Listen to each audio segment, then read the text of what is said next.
Welcome to Two Guys with Guitars. I'm Eugene Edwards over here, and that's Dylan Calitree right over there. Wow. And if it wasn't really here, I couldn't do that to him. You couldn't. It's live. So dig this, guys. Yeah, it's the TELEthon. So it's an all Telecaster afternoon here. Dylan had this idea. Yeah. So we're just gonna go to all tellied out, and so we're gonna try and cover as much as we can in about 45 minutes about the Telecaster. We'll have something for as you said, the enthusiastic beginner, and something for the advanced player as well. Little tidbits, little trivia, little tips and stuff, and things about players. Plus, we're gonna mention a couple of songs that use Telecasters that we probably don't notice our Telecasters. Exactly. Yeah. Just goes to show the versatility of this guitar. We're going to talk about the particular models we have here. We have a few models here, but how do we start? Where do you want to start? Well, I'm going to start by making sure our feed is going well, and then basically I'm gonna you pad me. Oh, okay. I'm going to pad. I'm going to pad. Okay. Yeah, you're going to pad. You can start by talking about my shirt, or we can talk about the I think show. I think it's best we move on from the show. Yeah, I think so. By the way, if any of you are suffering from any sort of from malaria, maybe. Right. I don't know if today's show's for you. No. Today's we might show... just reshoot this where Dylan's not wearing something that might confuse you. And also, okay, so a little bit of the Telecaster, it's often said, sort of like it's the most versatile guitar. People say, like, if I had to take only one guitar to a gig, it might be the Telecaster. Now, in my case, that happens to be true, and it just happened over my life. When it came time to get my first electric guitar, I was 13, and because of my heroes at the time, which were guys like Keith Richards and Bruce Springsteen and Roy Buchanan and Muddy Waters, and then even I watched the Buddy Holly story with Gary Busey. Oh, that's really. But plays it really good. He plays a white blackguard throughout the entire movie. It's really good though. It's a well acted movie. It's historically is inaccurate as anything you could possibly imagine. However, it's allegedly historically tremendous watch. So anyway, there's Telecasters with this thing in my head. So I picked out this blonde Squire, actually. Yeah.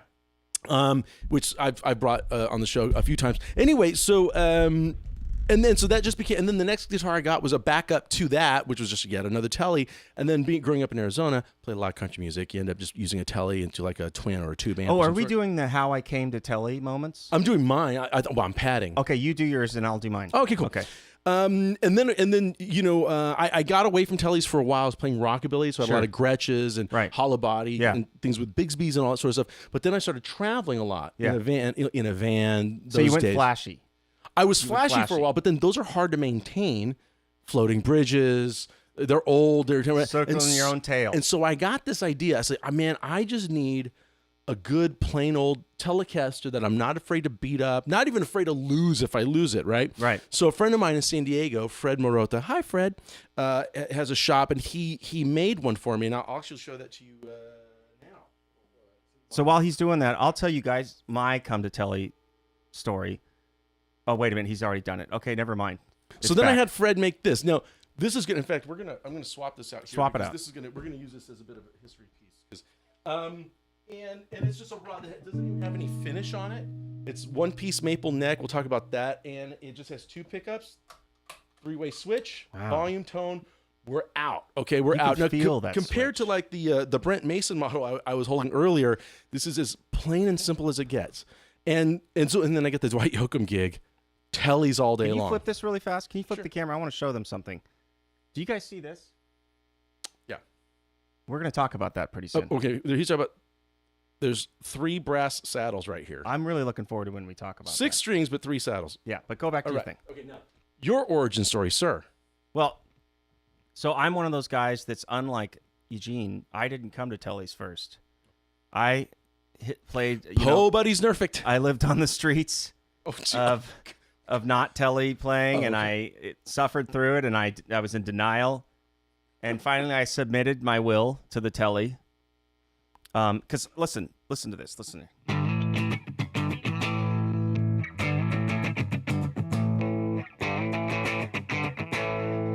The variance in sound, the stability of a Telly.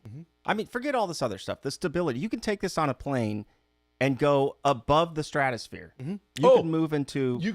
So you can put it back when we had the Concorde. Right.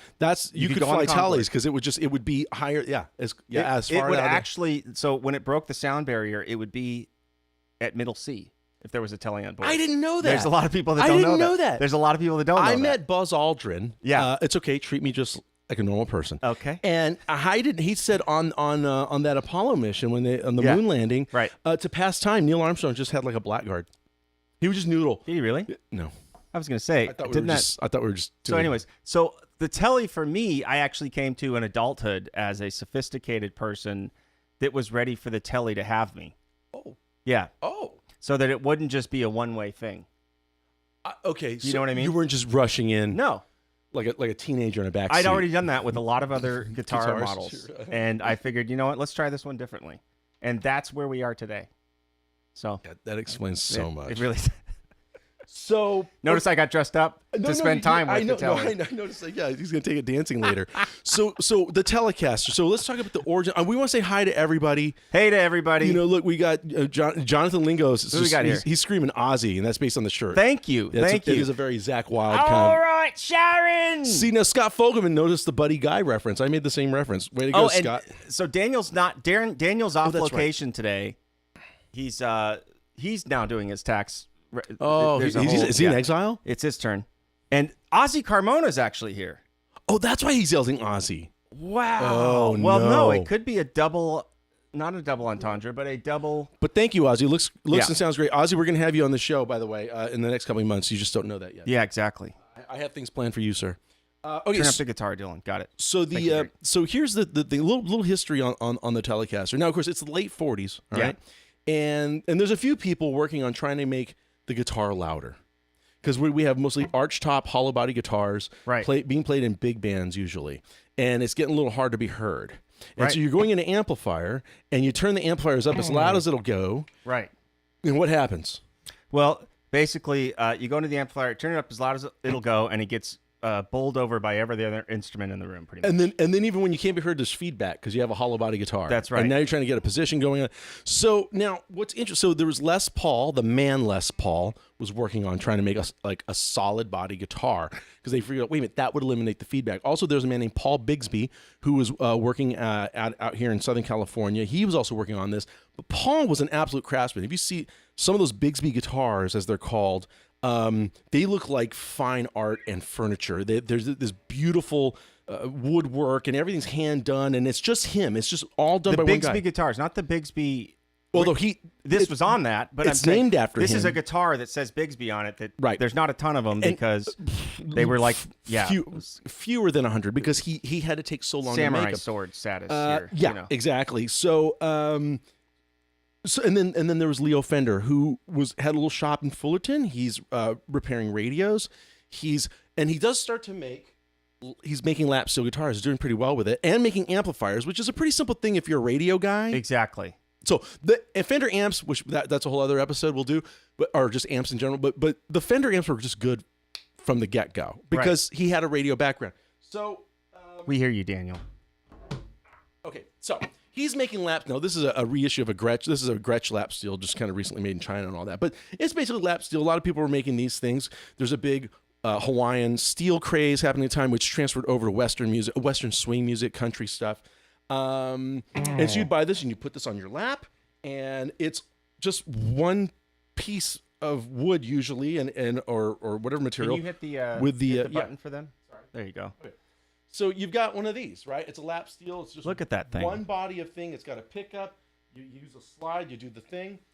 I'm sorry. You have a pickup. You have a slide over the strings, and you make crazy swinging sounds. And guess what, though? I'm sure you're in a band at some point, and if you have a hollow body guitar and you're cranking it, and your amp keeps feeding back, but you notice the steel player, he doesn't have that problem. He's cutting your head off. Why is that? Why is that, Dylan? Why does he get off so easily? Well, because he doesn't have any holes in his guitar there for starters. It's solid. Yeah. So even though like Les Paul's original prototypes of the Les Paul solid body guitar, they look more like he's still working off of the fundamentals of an arch top guitar, or as you said, more like an acoustic guitar. Yeah, right. So Leo's making Leo's kind of really thinking this and just do this. Yeah. Let's just work this out. So that's really significant. I think that's really, really significant. that really has a lot to do with the lap steel guitar. Right. Significantly, the pickups that Leo was making for his lap steels had individual pole pieces. And so when he eventually developed the pickups for his solid body, his electric Spanish solid body guitar, as they would call them back then, individual pole pieces, he knows that each string had a more clarity per string. And this is part of why that classic Fender crystal clear sound, that twangy thing, all of that going on, kind of begins with this because of those pole pieces, and you could adjust the height of them. So that's kind of one of the first innovations. Dylan. Yeah, so the pole pieces, part of it was the magnetic, the distance from the magnet and the string itself. So the frequency that the string rings out at, or the number of revolutions per second, determine a lot of the magnetic connectivity of the sound.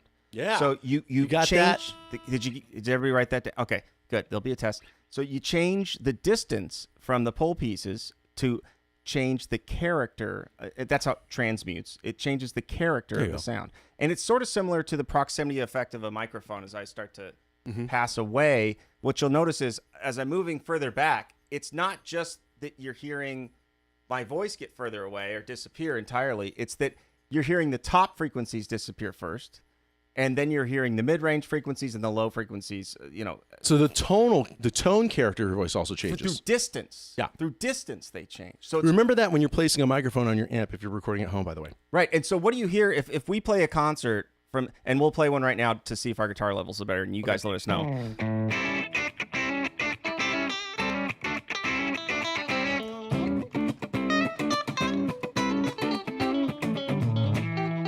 So you'll notice that basically, as if we play a concert and you back up from the speakers, what's the thing you can still hear far away? Bass. You can still hear bass, like a long ways away. Right. We like the cars that go bump, boom, boom. The cars that go boom. And so that's what you can feel very far away. And that's the same concept here. The further the pole piece gets, you start to, you only have low end frequencies. And then eventually in the 60s, Leo starts putting staggered pole pieces. He actually learned that because that came across when he made the Strat in 54, but I'm getting ahead of myself. And this has to do with the magnetic frequency from one pole piece to the next and how the field of magnetics affects. It gets really complicated. It turns into a Bill Nye thing. But till then, okay, so now Leo and George Fullerton and these guys, they're working on this idea, and part of this is now what's really interesting is that Leo was not a guitar player really at all. He played a little bit of saxophone. So he wasn't sentimental about guitars. He wanted to make something that was very, very affordable. He wanted to make like the blue collar guitar, right? Because otherwise those fancy arch tops, that was something that, you had to be a real heavyweight to play that. And you were really, like a jazzer guy. And so he thought, well, what's the blue collar version of all this? And so obviously he made it more like assembly line production. Parts were easier to make. He could make a lot of parts at once with the machines he had. Now, I'm going to just point out a few cool things that he got right away. Oh, by the way, and he could make a lot of them quickly. And that's the thing he had over Mr. Bigsby. Sure. The story is the great Western swing guitarist Jimmy Bryant, who was a California-based guy, had asked Paul Bigsby to make a guitar from a custom guitar for him. It says Jimmy Bryant on the inlay on the thing, and on the pick guard, it's just a Jimmy Bryant everywhere. And it's okay. It's a lot of money. He says it's going to take like 5 months or so. Now, in that time, as I understand the story, Jimmy Bryant was playing with little Jimmy Dickens at a honky tonk somewhere here in Southern California. So Leo brings basically a Telecaster to test it out, for this guy to test drive. Hey, would you mind playing this guitar on break? You know, so they're on a break, and Jimmy Bryant takes it, plugs it in, is in love, just plays it. And the story is that the rest of the band, they come back to listen to Jimmy. They kind of surround Jimmy Bryant, who's just playing by himself. The audience also kind of stands around Jimmy Bryant. He plays for 2 hours by himself. The band never went back on. This is before YouTube, isn't it? This is before YouTube, okay. Unfortunately. There's no footage of this. Yeah, no, you were trying to look it up. Before MySpace? It was. Are you a friend of Tom's? I knew it. I thought you looked familiar. We're actually not getting along right now. Yeah. Oh no. Actually, we sent a search party out for Tom. Yeah. So Jimmy Bryant then calls Paul Bigsby and says, "Hey, cancel that order." Wow. Because it takes you too long for starters. In that time, Leo can make, and then so Paul Bigsby finished the guitar. Yeah. But someone else bought it. There's a Jimmy Bryant custom Bigsby guitar, which by the Jimmy way, Bryant you guys never played. Look it up, but not right now. Oh yeah, not but these things are ornate. they're very They are ornate.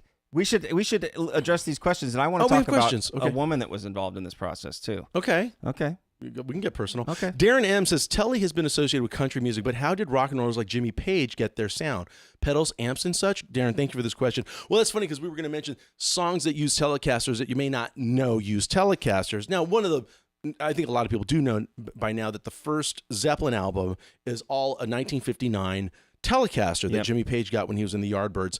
Then he, by the second album, he switches to Les Paul, but when they're doing the fourth album for the Stairway to Heaven solo, he pulls out that old Telly again. Yeah. Boy, and it sings. And it's like it's great. Now, here's the thing about Telecasters, especially, again, his is a 59. So back then, that bridge pickup is really ripping. The Esquire, which is a one pickup version of the Telecaster, obviously, that pickup was really bold. Again, it's very much related to the lap steel pickup that Leo had been making.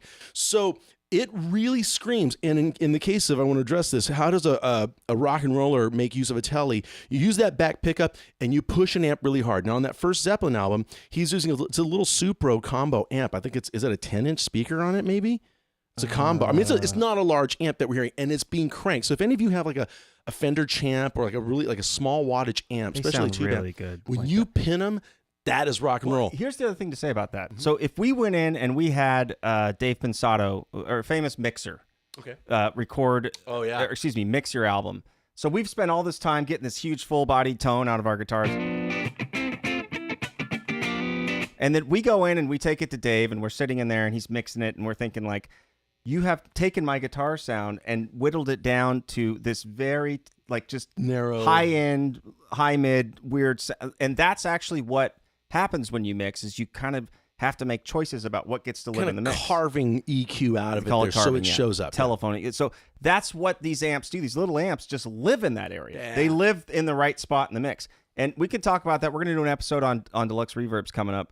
We're going to talk about why the bass really sounds best off. So I just did a gig on Sunday afternoon. It was a club gig, right? We played 3 long sets, covers spanning 5 or 6 different decades. Was this at Chuck E. Cheese? No, it was at the starting gate, but it used to be a Chuck E. Cheese. Yeah. So I never know what song the guy's going to call next. Sure. I used a Telecaster. I used a 65 Deluxe reissue. Sure. Volume at about 6.5. Right. Treble, I think at 8, and the bass was at 0. Well, we're going to talk about even when and you I got jump channels. And I got compliments on my tone. Oh yeah, no, it's didn't use a tone pedal, by the way. Guys. You don't need it. You don't. So, but here's another. Get back to you, Darren M. Another example. Funk 49 by the James Gang. Go. That is a Telecaster into a Champ. So again, that's Joe Walsh playing an old a tobacco burst Telecaster in the. Yeah. And it's just but nasty it's and pegged. It's turned up all the way. So that's how you do it. I don't know that I would worry about pedals so much as much get the right amp. Move to the country and get some square footage. Yeah, because you're going to turn your amp up all the way. So that addresses that. So that's another song that not many people associate with a Telecaster, but it is. Also, Walsh plays that Telecaster at the end of Hotel California when he trades solos with Don Felder. He comes in with a not there, but he's a.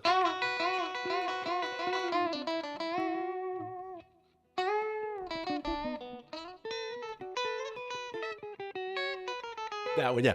That's Walsh on a Telecaster as well. So it shows up in rock. And we'll talk about other unlikely rock songs or Telly songs. Back to the history. Now, the neck on a Telecaster back in the early 50s, all one piece of maple.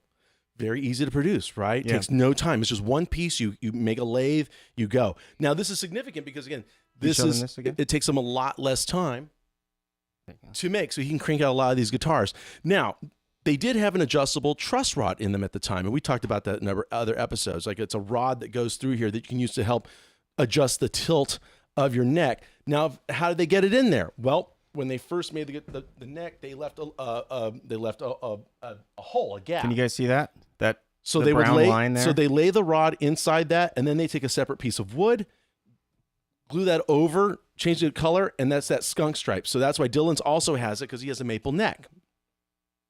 Now, In contrast,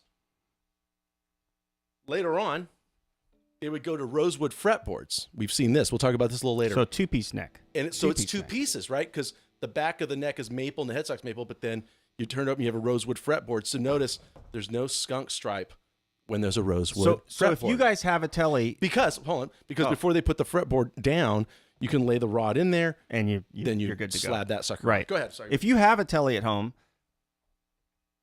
I want First you of all, to tell congratulations. us the story of how you got to your Telly. Oh yeah, why do you guys choose a Telly? Why? Why? Don't get No, not that kind of why. The normal why. Oh, the normal but why. But also, it was a New Yorker why. Eileen has a good question. I want you to answer this. Yeah. You have more experience. Is feedback an issue with a Telly thin line model? No, not any more than with the regular Telly, from my experience. No, I think that is because it's not still a solid body. It's not completely hollow. Exactly. Yeah. So it still has body through. So that basically there's a single piece of wood that goes through, and then the sides are connected and have the holes in it. So I still understand this Brent Mason Telly because I thought I had the volume turned all the way down. Yeah, we knew you didn't have it down because we heard we could hear like a CB radio coming in. Did you want them to make sense? No. Oh, is that okay? Well, tell you what, the original Telecaster did make a lot of sense. It really did. How's that for a segue? This one does too. It's just more complicated. No, it does. So the other thing that Leo did, which was really cool, was first of all, originally the tone circuit was a little unusual by today's standards. When you had your pickup, the selector in the front, it went to this neck pickup, and it had a capacitor in there that created a lot of bass. It was very fuzzy, warm. I think the idea was either you're playing jazz rhythm or actually playing bass lines. You're actually like emulating bass with that. It was at 1100. It was great. Yeah. Yeah. So then if you went to the middle position, then this now you actually you would blend bass and guitar. You'd blend the two pickups together. Right. Then when you went back here, it took out tone controls all the way there, and it was actually the bridge pickup going directly to the output. Just hardlined, yeah. Which was why it was so highest loud. Output and also highest level of treble and all that type of stuff. All that stuff. So that's that scream. That's that classic screaming Telly sound. Now, by the way, notice this bridge. I'm going to go here. Oh, okay. It's called the ashtray bridge. It's a piece of metal. Kind of looks like an ashtray, obviously. Now, if you get one of these Telecaster with an ashtray bridge, you're still going to see a patent number stamped in there because Leo got the patent on that. This was an innovation here. And the reason it's metal, Dylan? Oh, well, because it basically conducts sound. It conducts sound and it reverberates sound. And it's a small echo chamber. And shielding. Yeah, it's shielding. It's its own shielding. So this has a lot to do with that spank that we talk about with Telecasters, okay? And then, so I always think it's quaint that to this day when Fender puts out a Telecaster and has the ashtray bridge, you're going to see that patent in there. And that's also why this front pickup, that has a chrome cover on it. There's pole pieces underneath there as well, but this also is to help with the electrical shielding. So your guys' and tell us if you guys have a rosewood two-piece neck or a maple neck. Let us know because I'd be interested to do a data collection on that. We're gonna get an Excel spreadsheet. We'll figure out numbers, and then you guys can help me with taxes. But I think one of the things to note is: did your guitar come with a stop tail bridge as well as the ashtray bridge? This one came just like this. The red one came with that cover, but it's just so all my Telecasters for the most part, the ones that I actually use have this ashtray bridge with the 3 saddles, and that's my preference. The cover's not always there. No. Usually, when you'll notice when they have the cover that these are flared. The edges of these are flared to fit the cover. We better do this one because it's heavy. Okay. You want to put it on the bench? Yeah, all right. All right. So. What's going on here? Why? Okay, so there's a few things. So Leo, they kept making the Telecaster. By the way, they called the Telecaster the name Telly because television was really hip at the time. Yeah. So there's just a marketing thing. They had called it the Broadcaster, but then Gretsch was making a drum set called the Broadcaster, and they sent Esquire at the time. No, they just sent a telegram saying you guys, you can't do that. You can't do that. You're done. So they changed it to Telecaster, and then it is in the mid '60s. Leo starts having some health issues, and he's for about 2 decades now. He's been in the game. Likes to get out of there, so he sells the company to CBS, the same CBS that has television and all that, right? Columbia Broadcast System. So some changes start to happen slowly. They didn't happen immediately. Can you flip this for me? Yeah, of course. One of the things you'll notice, CBS guitars will have this F here on the neck plate. There's a cursive. I don't know if we can zoom in, but there's an F here, and then flip it again. I'm sorry. Notice how in the headstock the logo is much larger. You can, I mean, the print is much larger than it is on the other Telecasters. I think CBS called it they call it television logo. You could see it better on television. So plus there's a stigma about CBS era guitars. Let's face it.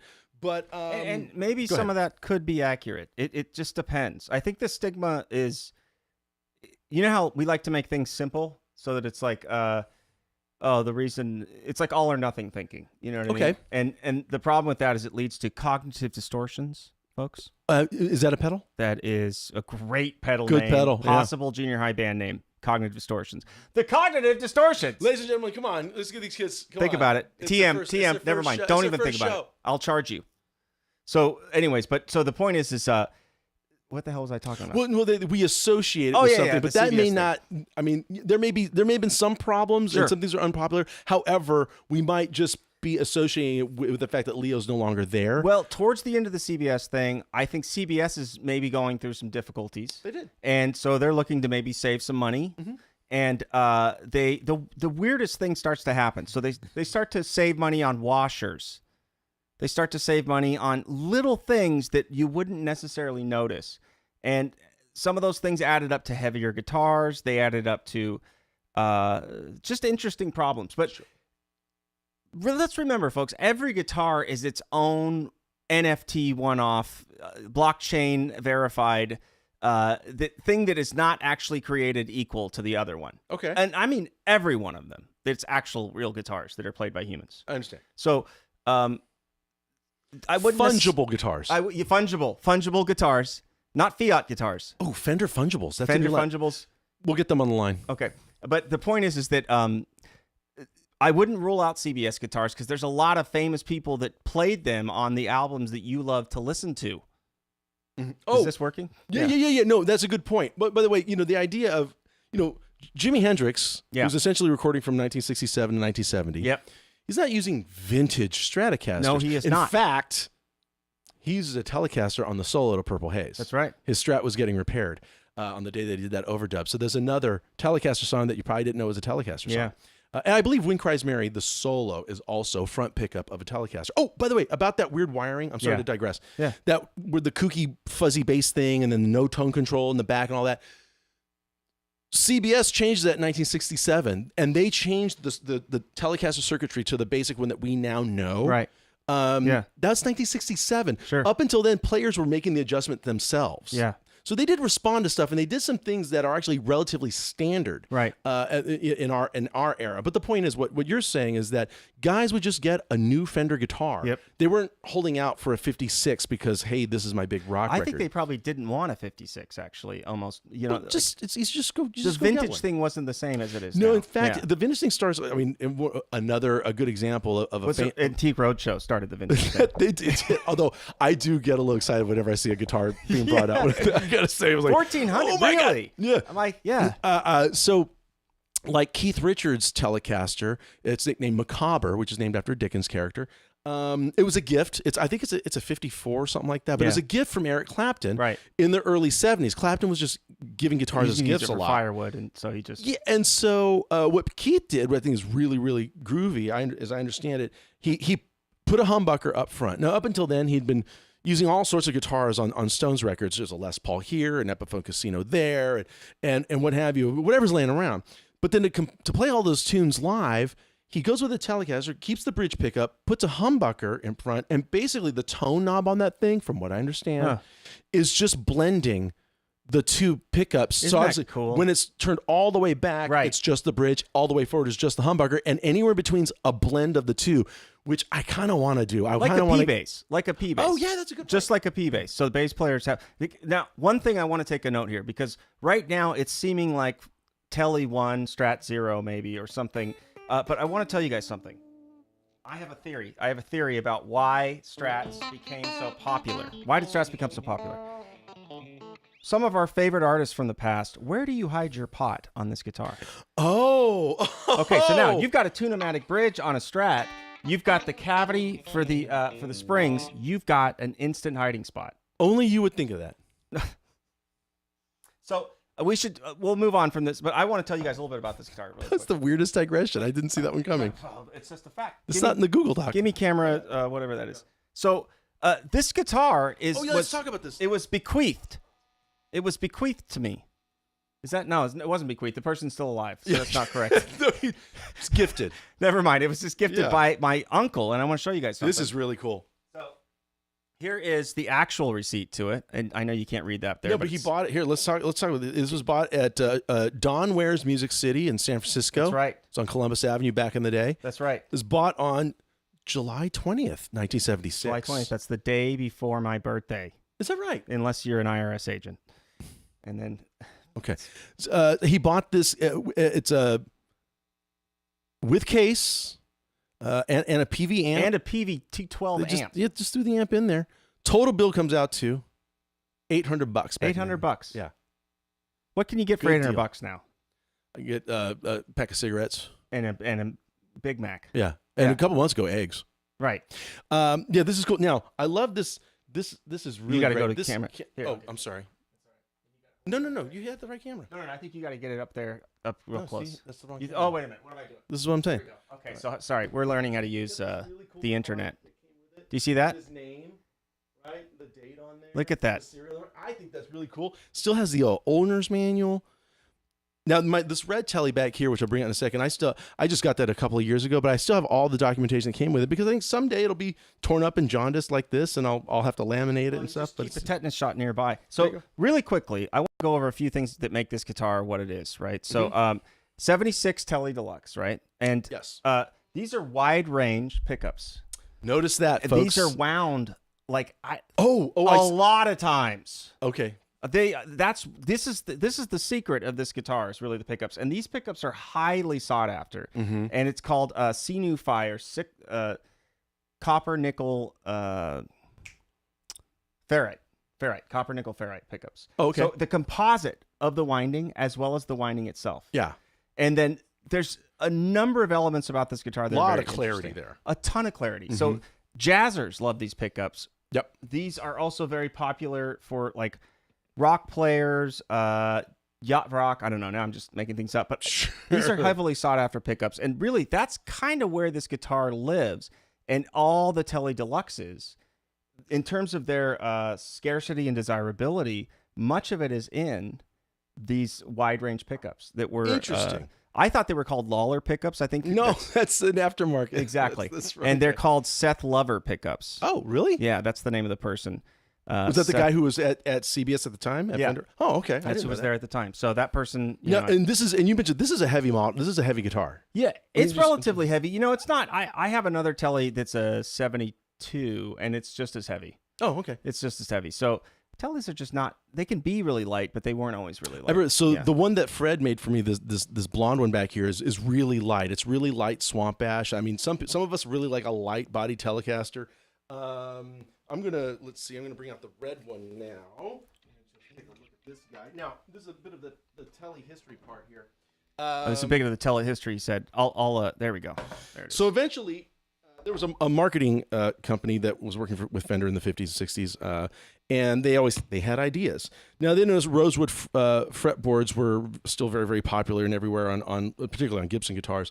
So they said, "Hey Leo, can we do that?" So then they did switch to this rosewood fretboards, and obviously that's this much darker wood. There are those that hear a difference. The rosewood is a darker tone. Maple's really bright. I think a classic maple fretboard sound would be the Broadcaster. Or the Nocaster rather. I think it is that. No, it's a Broadcaster that Mike Campbell has. He played with Tom Petty, so we hear that on American Girl. We also hear it on Boys of Summer. Oh, and that guitar sticks out. Well, yeah, solid. I mean, honestly, that guitar, it being, I think it is it's a Broadcaster. I think. I mean, this. Less than 200 of those made, by the way. So, and Mike Campbell just happened to, it was the first thing he bought when they moved out here to California. Oh, really? Yeah. And he just used it on tons of stuff. So, God, he's a great guitar player. He's a wonderful guitar player. And another example of a guy I saw on TV, on MTV, with a Telecaster. So when it came time to buy my first electric guitar, it was like, that's another Telecaster guy. Just great part writer and great melody lines. That might be a deep dive. Is just like Mike Campbell parts. Whoa. Can somebody write that down? Somebody write that down. Somebody, please. So, and then so they go to this rosewood fretboard. Yeah. They start to put actual colors. Before they would just, it was like this butterscotch finish over the thing. Yeah. And then they kind of went to a white kind of transparent thing. That's like the one Jimmy Page has, or the one Vince Gill still famously plays. And then so they went to like, Sonic Blue and Fiesta Red. Yeah. And a surf foam green. So if you go ahead. does this everybody stop what you're doing, especially if you're driving? Knock it right? off. Okay. Sorry. Doesn't this color just explode on the camera? So, now I do. Yeah, this does light really, really. Can you lie to No. this color? Now, to the naked eye, and this is under a bright light and all that, but to the naked eye, it actually has a little bit of a creaminess to it that I like. In fact, it kind of looks like a Campbell's tomato soup, and when your mom would just drop a little cream in there just to soften it, just to cut it a little bit. That's what this looks like to me. Also, notice this guitar is there's this white binding on the edge of the body. I think that's all what around. fools the camera. And I love that. It's on the front and the back. I always Yeah. love that because it really kind of frames the guitar in a really beautiful way. I have to agree. There you go. And then also, but still an ashtray bridge. Now this time, these are 3 nickel saddles, not brass like the other ones. So wait a minute. Now ahead. we should do the brass and pocket discussion of brass versus nickel. Why? Why would anyone do this? I mean, nickel sounds lovely. Why? But brass, But man. Brass, it really comes off. I mean, it's loud. It's brash. It really broadcasts. The choice of metal there is, although and for the most part, we heard a lot of nickel on our favorite records because I believe it became the dominant thing in the 60s. Nickel's bright. It is Nickel's bright. very, very bright. It's because it's so light. It's such a light. It's such a light material. It doesn't conduct as well, and so conductivity in terms of, in this case, in terms of electricity and sound, because the brass is denser, and so it has. Oh, there you go. That was something went wrong. But the brass is dense. It's more dense, and so it has a greater sound connectedness. There you go. So in this one still, it's the 3-way. It's the 3-way switch. So this is pretty simple. Now, here's something I've done to this one that I love doing, and I want to talk about this. Is so obviously the Telecaster. You can add a lot of things to it. When I had Fred make this one for me years ago, this beat up one, it was almost like when a gambler says, "No matter what I do, no matter what I say, right, don't give me any more of my money. Okay, I'm going to beg you, but don't give me any more money. This is my gambling money. That's all I'm going to do. No matter what I say, no matter how much I bet." And then, of course, later on, I'm begging you to give me more money. Do it. So, with that, I said, Fred, no matter what I do while you're making, don't let me call Don't you. let me add anything. No third pickup. Is there a drink holder? No B-bender. No Bigsby on it. Drink Cigarette holder. lighter. A cigarette lighter. All that. So all the added stuff that because we can do it because the Telly's so plain, right? It's plain. Hey. It's simple. It's minimalistic. Austere. It's so austere. Steve Jobs. That's right. Yes. It's a turtleneck and mom jeans the whole time. So now something I did change this one. I changed the neck pickup, and I'll tell you to what Fender calls a twisted Telly pickup, Which is essentially a strap pickup. Oh, but it's now this makes a lot of sense, and I stole this idea from the Jason Isbell model, which is a great guitar, by the way. Great value. It's not too expensive. Well, made in Mexico, but uses real rosewood. 7.25 radius. Perfect neck. Yeah. Real rosewood top. It's real rosewood on the fretboard Yeah. and not the composite they use for the other made in Mexico models. So it kept being made in Mexico. Brought the price down, but he fought hard to get the rosewood on there, and so it's real rosewood. It's going to age very well. And then he puts essentially a twisted Telly. His is slightly modified, but it's like a very Strat-like pickup. Now this makes sense. Now back again, when Leo was first making the Telecaster, if you were a professional guitar player, you're most likely playing jazz, Right. or country. Yeah. And at that time, country music was mostly being played by jazz players. So Sophisticated. So you had this really woolly, woofy, bassy kind of humbucker Gibson sort of style pickup, or Charlie Christian style pickup in the neck position, and this screaming bright guy over here. Fine. Oh, by the way, another Telly song that most people don't know is a Telly song, Hello by Lionel Richie. Hello. That's a guy named Louis Shelton. He was a Wrecking Crew guitar player. He has this Blackguard. He would play it into a Princeton, a slightly modified Princeton.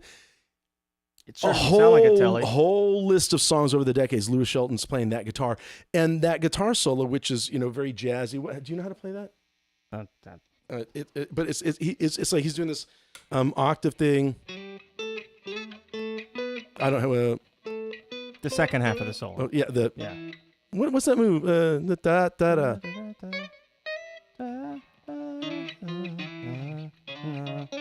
All that sort of jazzy sort of moves, you know the song. Anyway, it's a Telecaster. So, and it's very based in kind of jazz world, believe it or not. But then now the modern country player or Americana player, rock player, they don't have a lot of jazz background to them, right? But they grew up playing rock records. So it kind of makes sense to have a Telecaster that, and this has happened to me like on club gigs where I'm playing the Telecaster, everything's fine, and then the guy calls out "Sweet Home Alabama." It's like, well, I don't have time to switch to the Strat for that, because so I just go to this pickup and or a back the or volume even and yes, to just kind of again a little tone, thin it out, low tone bleed, and you're in Stratocaster world. Yeah. Let's see if I can. I know this is going to be. I haven't even tuned this, or you can.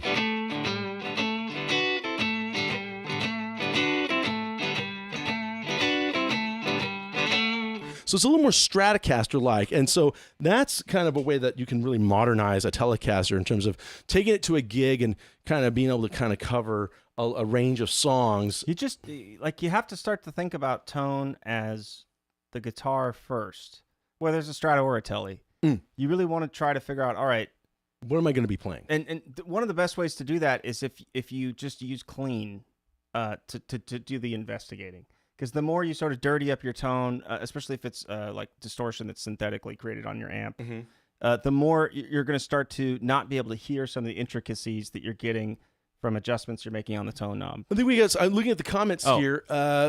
David Good has a Lake Placid blue with a maple fretboard. That must be beautiful. Greg Stimple says, I have a 60s modified Telecaster with a roasted maple neck that he put on himself. That's great. Oh, okay, so you swapped out the neck. This is great. So this is something that Leo did as an innovation. Obviously, we look here, we'll see that there's 4 screws right here, the neck plate. So the neck bolts on. And Leo started that from the very, very beginning. Now, Leo, again, not being a sentimental guitar player, you knew that your frets would just wear out. They would just wear down. You play your guitar, the frets wear out, right? And have it refretted takes time. You got to find a person to do it. It's a delicate job. So he just thought, well, why would you, if they were tires that wear out on your car, you don't retread them. You take them off and you put fresh tires on. So he said, so we'll just, when that happens,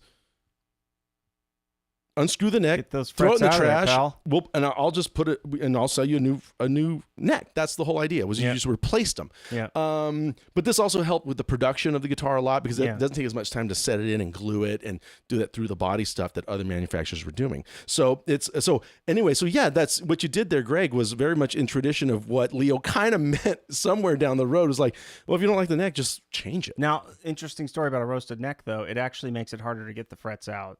So does it? Yeah. Does it constrict the? They are in there, pal. You can get them out, but it's something that you probably wouldn't want. You would just go with a new. Gotcha. Yeah. How heavy is heavy? 9 pounds? Asks Darren. 9-10 pounds, Darren. Yeah, and all the way up to 11 is on the heavier end for sure. Greg's asking, what is the best-selling Telecaster color? Yeah, I don't know that, Greg. I don't know. I never thought about Daniel, is that something that we can ask ChatGPT? Let's Daniel might have to Google that one for us. Now, part of me thinks that that butterscotch with the black pick guard, that classic, what we call black guard look, the original Telecaster look, maybe because, well, they only made so many in those years in the 50s. What was the Esquire colors? There was natural. Well, it was just that natural. Now here's the thing, and then it switched that very opaque white. I was going to say the white, but that was kind of it. Now Leo hated doing custom colors. Yeah. He hated because it slowed down production. Oh yeah. So he would initially say no to anybody who asked for it. His partner, though, his business partner would allow it. Now they charged a surcharge for that, and it was hefty. And so you really had to tell them the important part. All the guitars were sunburst. Oh. And they would just paint over your color on top of it. So as your guitar aged, this is why a lot of the road-worn guitars, as they age, they have a sunburst underneath. Underneath is because they were like, oh, you want another color? Sure. It's done, but I'm going to throw on some more paint. They were going to sit and kind of make a whole new guitar for you just for the paint. Yeah. Yeah. So imagine they're pounding out apple pies. Working man's They're just guitar. making apple pie, and then you say, "Can I have cranberry in mine?" They're thinking, what is this, Oliver? Oliver. Oliver North? No, that's not it. What are you Oliver going? Quick. Oliver Twist? Oliver Twist. Final answer. Dickens? Okay. The second Dickens reference. Pause this. Let's scratch that and try it again. Back to the guitars. Actually, I don't have anything else to say about the guitar. Well, hold on. Lovely. So, I want to talk about a few things. So if you guys have made it this far, please like the video. Can I have the... Please like the video and then consider joining our Patreon, because we have some very exciting things. For the Patreon group, we are going to make a video of us crafting, at least the stages of crafting. There's going to be a lot of arguing. The theme song for this show. And so you're going to have a chance to weigh in on that. You can have a say in this. Well, you can pick sides. We can do like sort of a Team Jacob or Team the other guy thing from it was Twilight. Who was That's that it. Kid? Yeah. But either way, we'd love your support there. We'd love a like here and a subscribe if you're watching. So that's it. Back to the normal schedule. All right. So talk about things that we can add to a Telecaster. So one of the things that is a B bender. Now this is this is the Brent Mason model. What does that Brent look Mason, like to you? It looks like I'm wearing gray on gray. So this wasn't well thought out on my part. But it's like a green screen doing weather, right? If you wear. Yeah, there's an area of pressure here in the upper Pacific Pacific Northwest here. But if you watch Grey's Anatomy, you know the weather's like that all the time. El Nino. So this is a Lincoln Continental. Right, it's guitar. really tricked out, which is cool. Which is cool in itself. No, Brent Mason is a very, very legendary studio. If you don't know who Brent Mason is, you got to look him up. He's a studio player out of Nashville. He's a love if god. You've heard country music starting in the 1990s, basically. Then Every you've heard guitar solo, and he's a wonderful player. And of course, because he's a studio guy, he just wanted to have the one guitar that could cover all for sessions. So he has this guy. He has 3 pickups, obviously, and then the pickup selectors. It's just a 3-way, but then each knob blends a combination of all these pickups together. It's really, you can get it. And he has what's called a B bender. So this is something a man named Gene Parsons developed. We're at 5:50 already, so we have to wrap this up. Jeez, anyway, the idea here is that you put a steel rod through the middle of the guitar, like it would be a steel rod on a pedal steel. Instead of using your foot to pull the pedal to pull the string sharp, the rod's in the guitar and it's attached to usually a strap lock. Yeah. Well, a guy named Joe Glazier, who's a lovely guy out of Nashville, came up with this little a thing where a workaround. So you can either have your strap here and not engage the B bend at all, or you put it here on the back where this lever is. And when I pull on the strap, you're going to hear. I think it bends it over Wi-Fi. No, it's not a 5G bender. It could be. No, it's a B bender. So if you kind of think ahead here, you can make these really cool pedal steel voices. So think about that, what he just said. Pedal steel voicings, right? Because you're trying to emulate the instrument of a pedal steel. Moves like that. Go ahead. When I was a kid, I didn't know about a B bender. So there was a song by Led Zeppelin called All My Love. And Jimmy Page had a Telecaster with the B bender in it. What are you doing? I just want to give a little taste of that. Oh, I can't hear it. Well, I don't know. I can't hear it. Let me hear it. Okay.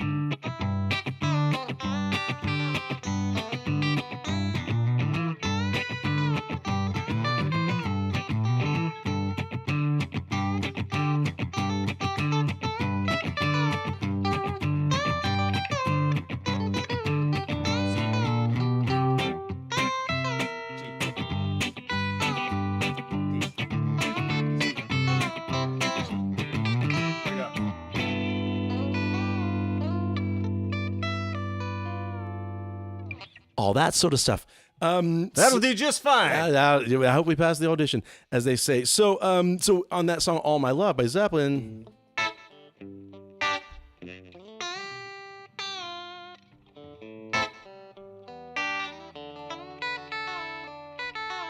there's that move, and then you're. That's one of the first places I heard one.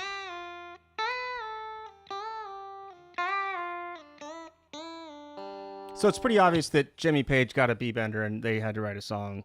And he used it a lot until they broke up. Yeah, exactly. So you can use it not just in a country way, but you can use it in other really, kind of like evocative ways. Obviously, peaceful, easy feeling. They use it when it goes to that 4 chord in the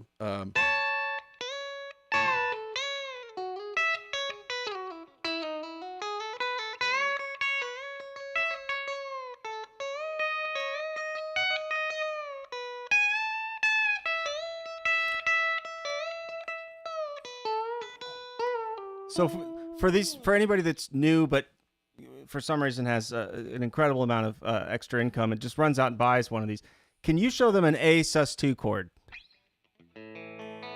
Okay, now give us a bend. That's where you start with one of these. Is you just start on a sus2 chord, and you can make it anywhere. So you can make it on C. There's a D sus. Exactly. So that's a great place to get started with this. This is similar to a slide in the way that you want to learn how to be lyrical with this first. Yeah. And I actually, so this is one that I have, but I also have the, what's the one I have called? The hip shot. Hip shot. And that's the one I actually learned how to B-bend on. Eugene doesn't. I move too much. I'm too. I tried it on the Dwight gig. I have a proper Parsons white B-bender that Gene Parsons, the guy who invented it, the B-bender, the whole thing. I used that on the Dwight gig, and then we were having troubles with it. And so while it was away, we got another Telly and put a hip shot on there, and it's really sensitive, and the throws kind of really fast and jerky, right. And I just couldn't get used to it. Okay, Snowflake. Okay, So basically, what I'm saying is that all right, well, we'll have to do some trauma bonding later on. But I think the hip shot is if you learn how to use it, it's great too. Yeah. But it does have a lot of moving parts, and you have to sort of keep them. All of these, in theory, you guys need to keep oiled. And Yes. even this one. Oh, they're high maintenance guitars in that sense. Very, very, yeah. And if you don't keep them oiled, they're going to start snapping strings like crazy. So you have to be conscious of that. But it's not a big deal. It's not like a car, for example. But it's an incredible thing to have. And, this instrument has more features than we could sit here and talk about. I mean, it's a really fun guitar. Don't get me wrong. But just as we have this, we want to use this just to show you like how far out you can take. Well, the it's because we went from Telly, like the most basic Telly that you would have seen, with the Neanderthal in Telly. 1953. Yeah. Yeah.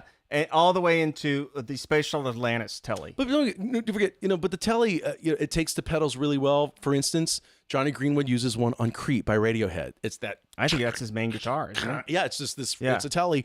So they're really transparent, really great. They cut through. I think people love them because they get out in front of the band. Take to be really honest good with colors. you. Michael Storms has a metallic dolphin gray one. Is that a? That's pretty hip. Oh wait, no. I was gonna say, is that a Oh, you know what, related to Eric living in Elder? Yeah, Miami, do the but- Tellys need to have the neck removed when flying in the stratosphere to fit in overhead compartments, or just stay on? So yeah, that's the cool thing is take it off if it's going to be unpressurized with the cargo, but if staying in the cabin with you, just slack those strings a little bit for the stratosphere. It's the same thing. Yeah. Fair enough, but I've just taken them on the plane. I don't know, 100 times, and nothing happens. I mean, they really, because it gets really cold above the plane where the cargo space is at. You guys up at 30,000. So now Greg Stimple's saying Marty Stewart has a B-bender in his guitar and it weighs 15 pounds. Marty Stewart owns the Clarence White. He owns the actual That's B-bender. the first one Yeah. that Gene Parsons made for. So, and Marty has owned it now for decades. So Yeah. Marty has more experience with it than Clarence White himself. Who look up Clarence White? That guy was really really. It's incredible. a really cool story on the B-bender. It's a really great story. So some other Telly, 2000 David Good has a 2016 standard Telly, weighs 8 pounds and 5 ounces. John 5 plays a Telecaster. That's right. Yeah. Most of these Tellys that we have here have no contouring, so they don't. They want Telly players. A lot of them want a big chunk of wood because they think it has to do with resonance, and maybe it does. We're getting down to when you're trying to lose more weight or finite save things. money, you're like, well, hey, do you really need to have the extra ketchup packet? I hope we filled you guys in on some crazy details, some big general stuff. Again, and the other good thing about Telecasters, you can find them anywhere. Yeah, they're making plenty, and there's really really good. Nash Guitars makes great Telecasters. Also, man. aftermarket Telecasters are really really good. But you just go to any Guitar Center, and there's a Telecaster for you. Budget line Squires to custom shop stuff.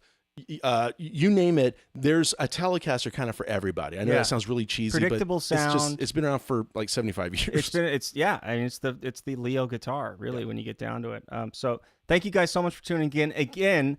Thank you, Daniel, for being here. Thank you, Ozzy, for showing up, and thank you, all of you, everybody from Greg to Michael to whoever. We're going to talk about Mary Ford on another episode because she is definitely involved in this process of how these guitars came about, and maybe some of her involvement has been omitted from the record. I don't know. We'll find out. Mary Ford? Yes. As in Les Paul and Mary Ford, or Yes. Mary Kay? Mary Ford. Mary Ford. Yeah. How high the moon?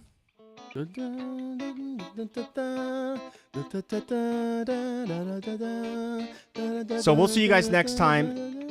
Thank you so much for being here, and we hope you enjoyed this episode. If you did, make sure you give us an indication and remind us what you want to do next time. Give us a thumbs up. That's right. See you guys soon.